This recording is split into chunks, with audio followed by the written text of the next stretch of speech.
எல்லாருக்கும் தமிழ் புத்தாண்டு நல்வாழ்த்துக்கள். நண்பர்களே, இந்த பதிவில் நம்ம பார்க்கக்கூடியது கடகராசியில் பிறந்த நண்பர்களுடைய வாழ்க்கையிலையும் வாழ்வாதாரத்திலையும் வரக்கூடிய தமிழ் வருடத்தில் இந்த பிரபஞ்சம் எந்த மாதிரியான மாற்றங்களை தரப்போகுதுன்றது பற்றி தானுங்க ஆதாரபூர்வமாக வேதகால முறையில் துல்லியமாக இந்த பதிவில் நம்ம பார்க்க போகிறோம். பொதுவாகவே எதிர்பார்ப்புகள் அப்படின்றது எல்லாருக்கும் எல்லா மாதத்திலையும் எல்லா வருடத்திலையும் இருக்க தான் செய்யுது. இந்த பிரபஞ்சம் எல்லாருக்கும் எல்லா தருணத்திலையும் சாதகமான ஒரு நேரத்தை சாதகமான பலன்களை கொடுக்கலனாலும் ஏதாவது ஒரு நேரத்தில் நிச்சயமாக சாதகமான பலன் கொடுத்தே தீரணும். அந்த நேரம் எதுன்றது தெரிஞ்சுக்கிறது தான் ஜோதிடம்.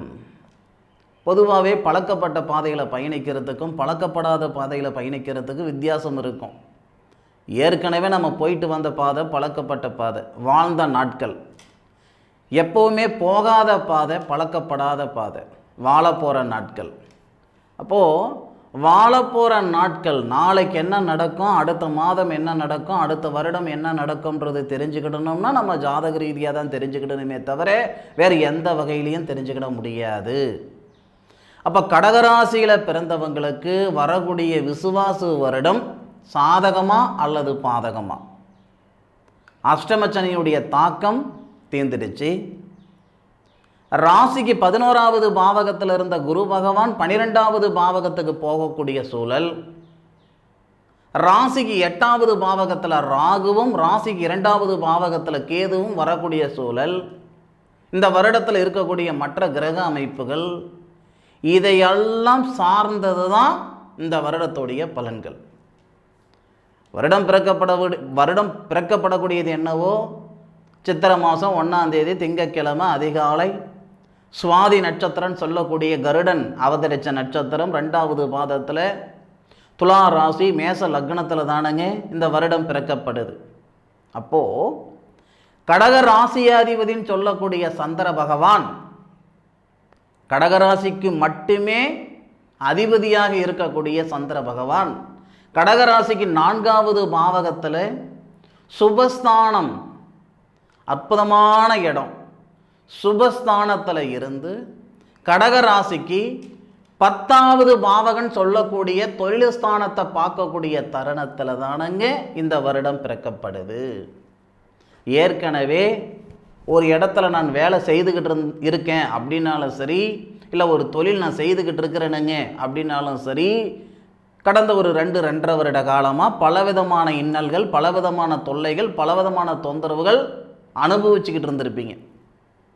இந்த நிமிஷத்தில் உழைப்பு இருந்தும் உயர்வில்லாமல் இருக்கிறவங்க நிறைய பேர் இருக்கிறாங்க.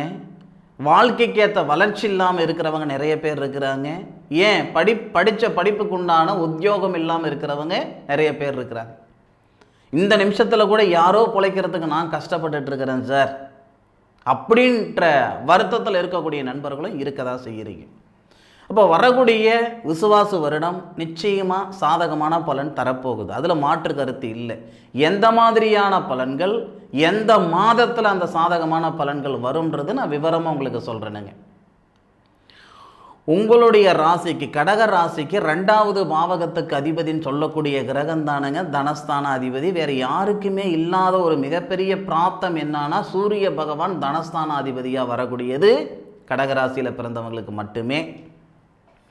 தனஸ்தானாதிபதி தொழில் ஸ்தானத்தில் இருந்து உங்களுடைய ராசியாதிபதி சந்திர பகவானை பார்க்கக்கூடிய தருணத்தில் தான் இந்த வருடம் பிறக்கப்படுது. அப்போது தொழிலில் இருந்த முட்டுக்கட்டைகள் நீங்கும். அதுபோக தனம் பொருளாதார ரீதியாக இருக்கிற சிக்கல்கள் சரியாக போகுது. எழுதி வச்சுக்கோங்க, இது நடக்கும். நடக்கலைன்னா கமெண்ட்டில் சொல்லுங்கள். பொருளாதார ரீதியாக இருக்கிற சங்கடங்கள் சரியாகுன்றதுக்கு இன்னொரு ஆதாரமும் இருக்குங்க. உங்களுடைய ராசிக்கு தனஸ்தானாதிபதின்னு சொல்லக்கூடிய சூரியன் உங்களுடைய ராசிக்கு 4வது பாவகத்தை பார்க்கக்கூடிய தருணத்தில் அதிசாரமாக போகக்கூடிய குருவும் தனஸ்தானத்தை பார்ப்பாரு.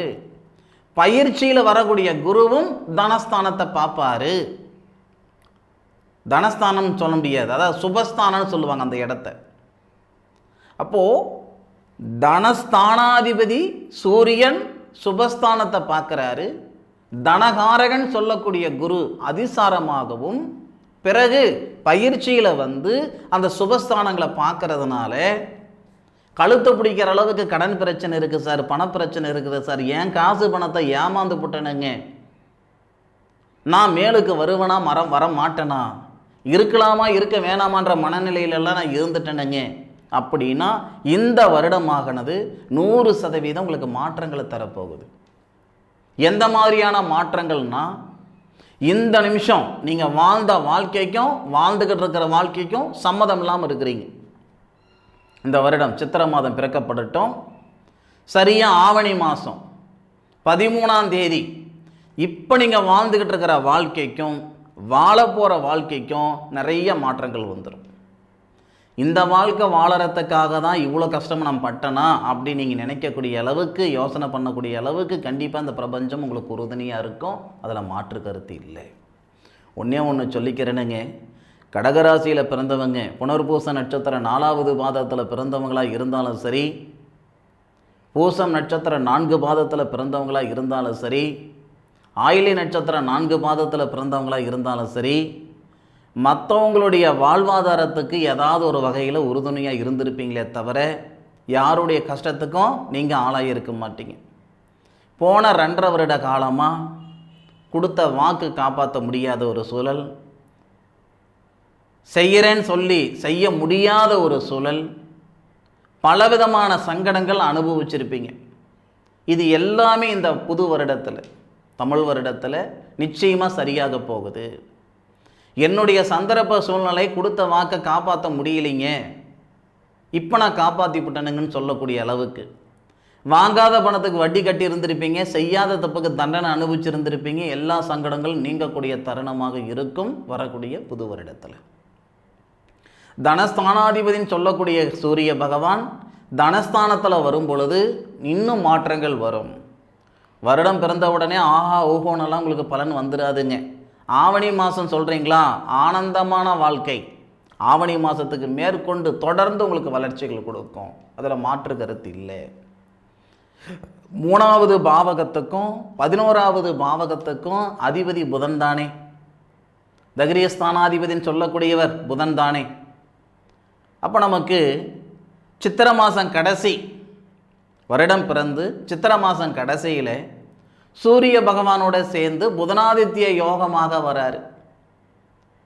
சகோதர ஸ்தானத்தில் இருக்கிற சங்கடங்கள் நீங்க போகுது.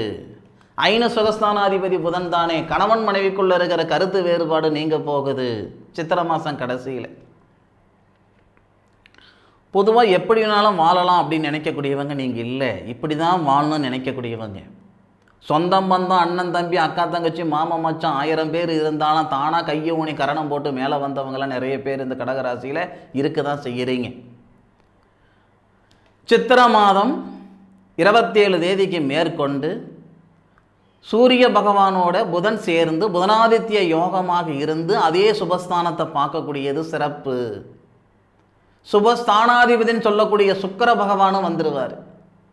சுக்கிர பகவான் சுபஸ்தானாதிபதி, லாபஸ்தானாதிபதி, சுபஸ்தானாதிபதி சுபஸ்தானத்தை பார்க்கறது இன்னும் சிறப்பாக இருக்கும். வெளிநாடு தொடர்புள்ள வேலைகள் வந்து சேரும், படித்த படிப்புக்கு உண்டான உத்தியோகம் வந்து சேரும், மன அழுத்தம் நீங்கும், நிம்மதி சந்தோஷம் பெருகும். பிரிஞ்சு போன கணவன் மனைவி ஒன்று சேருவீங்க, பிரிஞ்சு போன காதலர்கள் ஒன்று சேருவீங்க. இந்த மாதிரியான நல்ல விஷயங்கள் எல்லாம் நடக்க போகுது கடகராசி நண்பர்களுக்கு. ஒரே வார்த்தையில் சொல்லணும்னா கஷ்ட நஷ்டம் நீங்கக்கூடிய தருணமாக வரக்கூடியது விசுவாசு வருடம்.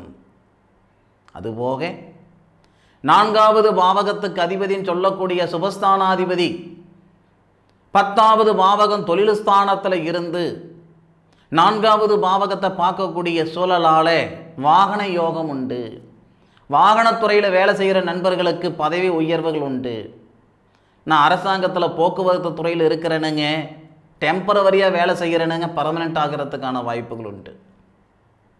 காவல்துறையில் வேலை செய்கிறேனுங்க, இது இன்னும் போஸ்டிங் வரல அப்படின்னு இந்த தருணங்களில் போஸ்டிங் வரும்.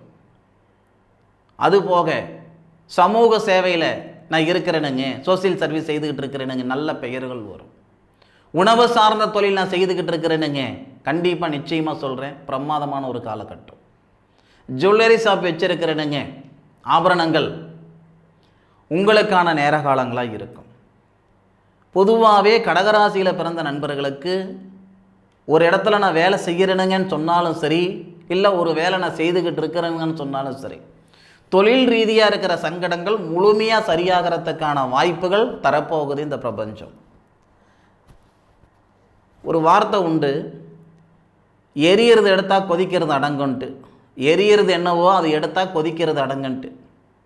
உங்களுடைய சங்கடங்கள் இந்த தருணங்களில் இந்த பிரபஞ்சம் சரிப்படுத்த போகுது. எந்த முயற்சி எடுக்காமல் இருந்தால் சரியாயிடும்னு நினச்சிக்கிடாதீங்க.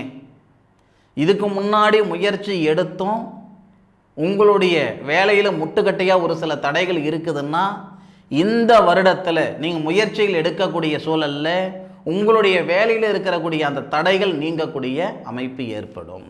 அதில் மாற்று கருத்து இல்லை.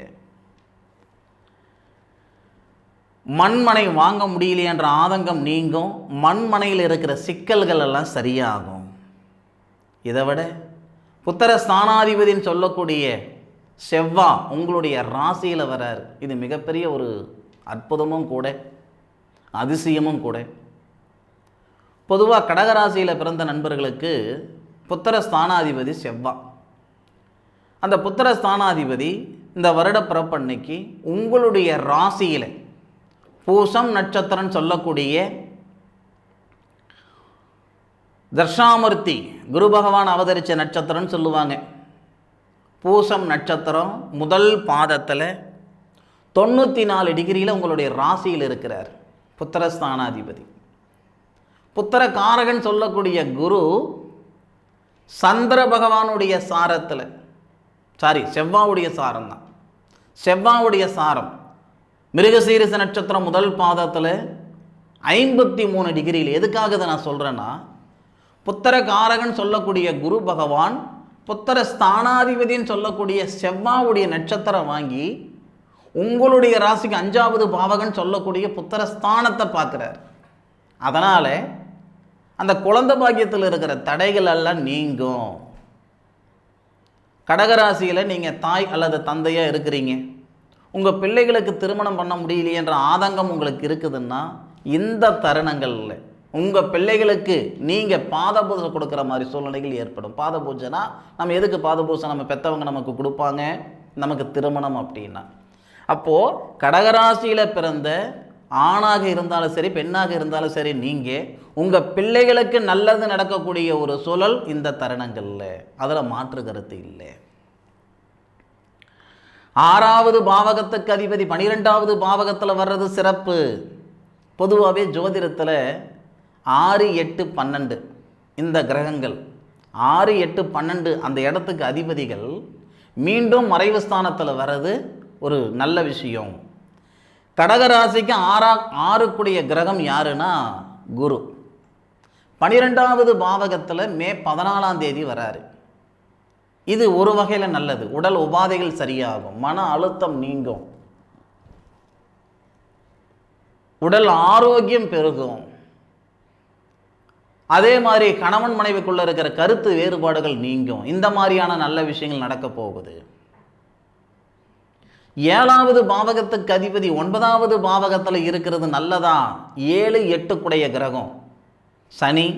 அஷ்டம சனியாக இருந்தாரே, பலவிதமான சங்கடங்களை கொடுத்துட்டாரே, போதும் போதுன்ற அளவுக்கு சிரமத்தை ஏற்படுத்திட்டாரே, அப்பேற்பட்ட சனி பகவான் 9வது பாவகத்தில் குரு பகவானுடைய வீட்டில், குரு பகவானுடைய சாரத்தில் ஒரு அதிசயம் என்னன்னா, இந்த வருடப்பிறப்பு அன்னைக்கு அசுரகுருன்னு சொல்லக்கூடிய சுக்கிரனும் தேவகுருன்னு சொல்லக்கூடிய குருவும் கிரக பரிவர்த்தனை செய்திருக்கிறாங்க. நல்ல ஒரு பரிவர்த்தனை. இது பரிவர்த்தனை யோகம்னு சொல்லிட்டு. அதுபோக உச்ச கிரகங்கள் ஏராளம், உச்சம் நீச்சம் இது எல்லாமே இந்த வருடத்தில் இருக்கு. உங்களுடைய ராசியில் இருக்கக்கூடிய செவ்வாய் நீச்சம், உங்களுடைய ராசிக்கு 10வது பாவகத்தில் இருக்கக்கூடிய தனஸ்தானாதிபதி சூரியன் உச்சம், லாபஸ்தானாதிபதினு சொல்லக்கூடிய சுக்கிரன் உச்சம், விரயஸ்தானாதிபதினு சொல்லக்கூடிய புதன் நீச்சம். 2 கிரகங்கள் நீச்சம், 2 கிரகங்கள் உச்சம். இது போக அந்த 7 8 கிரகம் சனி பகவான் குரு பகவானுடைய சாரத்தில் புரட்டாதி நட்சத்திரம் சொல்லக்கூடிய குபேரர் அவதரித்த நட்சத்திரத்தில் 4வது பாதம் குரு பகவானுடைய வீட்டில் இருந்து குரு பகவானை பார்க்குறார். ஒரு தொழில்காரகன் சொல்லக்கூடிய கிரகம் தனகாரகன் மேலே போகிறது சிறப்பு, தனகாரகனுடைய சாரம் வாங்கிறது சிறப்பு, தனகாரகனை பார்க்கறது இன்னும் சிறப்பு. இந்த தனகாரகன் சொல்லக்கூடிய குரு என்ன பண்ணுறாருன்னா 9வது பார்வையாக உங்களுடைய ராசிக்கு 7வது பாவகங்களை பார்க்குறார். திருமணத்தில் இருக்கிற தடைகள் நீங்க. பலன் சொல்லணும்னா சொல்லிட்டே போகலாங்க. ஒரே வார்த்தையில் பலன் சொல்லணும்னா 100% பிரமாதமான நேர காலங்களை அனுபவிக்க போகிறீங்க கடகராசியில் பிறந்த நண்பர்கள். அனுபவித்து சொல்லுங்கள். ஆராய்ஞ்சு நான் சொல்லியிருக்கேன், அனுபவித்து சொல்லுங்கள். அதாவது ஏட்டு சுரக்காய் கறிக்கு உதவாதுன்னு சொல்லுவாங்க. புத்தகத்தில் படிக்கிறது வாழ்க்கையில் அப்படியே வந்துடாது, அனுபவம்தான். என்னதான் பஞ்சாங்க ரீதியாக உங்களுக்கு நான் பலன்கள் சொன்னாலும் ஒரு சில விஷயங்கள் ரொம்ப ஆய்வு பண்ணி இந்த இடத்துல இந்த கிரகம் இருந்தால் இது செய்தே தீரும், நிறைய ஜாதகங்கள் நான் ஆய்வுக்கு வச்சிருக்கிறேன். அந்த அடிப்படையில் தான் உங்களுக்கு நான் பலன்கள் சொல்லியிருக்கிறேனுங்க. இது நடக்கும், நடந்தே தீரும். இருந்தாலும் உங்களுடைய சுய ஜாதகம் 10% சாதகமாக இருந்தால் போதுமானதுங்க. 100% சாதகமாக இருக்கணும்னு அவசியம் இல்லை. ஒரே ஒரு 10% உங்களுக்கு நடக்கக்கூடிய தசாபுத்தி சாதகமாக இருந்தால் இந்த வருடம் உங்களுடையது தான். இந்த வருடப்பிறப்பு அன்னைக்கு, வருடப்பிறப்பு கழிச்சு இந்த வருடத்தில் உங்களுடைய சுய ஜாதகத்தில் எந்த மாதிரியான கிரக அமைப்புகள் இருக்குது, என்ன தசை என்ன புத்தி நடக்குதுன்றது ஒரு முறை உங்களுடைய ஜோதிடர்கிட்ட பார்த்துக்கிடுங்க. 500 ரூபாய் 1000 ரூபாய் செலவு பண்ணி ஒரு சாதகம் பார்க்குறதுல ஒன்றும் நான் கெட்டு போக போகிறதில்லை. உங்களுடைய சுய ஜாதகத்தில் இருக்கிற பலன்களுக்கு கொஞ்சம் மாற்றங்கள் ஏற்படும். உங்களுடைய சுய ஜாதகத்தை தயவு செய்து பார்த்துக்கிடுங்க. இந்த பதிவு கடகராசியில் பிறந்த நண்பர்களுடைய வாழ்க்கையில் மிகப்பெரிய மாற்றங்களை ஏற்படுத்தும் அப்படின்றதுல எந்த விதமான மாற்று கருத்தும் கிடையாது. இந்த பதிவு பற்றி உண்டான கருத்துக்களை கமெண்ட் பாக்ஸில் பதிவு பண்ணுங்க. மீண்டும் அடுத்த ஒரு அற்புதமான தருணத்தில் உங்கள் அனைவரையும் சந்திக்கும் வரை உங்களிடமிருந்து விடைபெறுவது உங்கள் வீட்டு ஜோதிட நண்பனான மா காளிதாஸ் மணிகண்டன். திருச்சிற்றம்பலம். வாழ்க வையகம், வாழ்க வளமுடன்.